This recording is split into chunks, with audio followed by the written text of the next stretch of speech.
आज आणलंय पातछाळी. पातछाळी म्हणजे काटेरी. भरपूर काटे असतात. जेका खाऊक जमतात त्यांनी ती आणूची.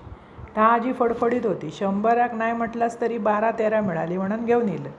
आणि मोठी होती सपाटी. साफ केलं, स्वच्छ धुतलं. तेका मीठ, आला लसूण पेस्ट, आगळ, हळद, लाल तिखट लावून अर्धो तास ठेवून दिलं.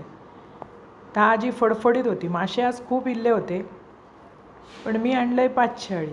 ताजी असल्या कारणानं आणि मोठी पण होती. एका काटे भरपूर, त्यामुळे ती सहसा कोण घेऊक जाणत नाही.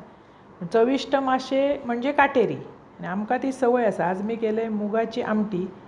भाजक्या वाटपाची आमटी केलास ना आणि एक तोंडाक जरी असला पातछळा किंवा काटेरा काय गावला, फटाफट भात जातं.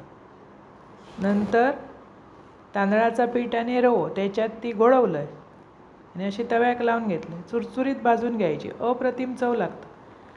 कधीतरी अशी काटेरी पण मासे आणा. मोठे मासे काय रोजच मिळतात हो. काटेरी कधीतरी मिळतं. चव त्याका एकदम भारी असतं. विणगा, परत बुराटे अशी काटेरी जे मासे असतात ना त्यांका चव मस्तच असतं.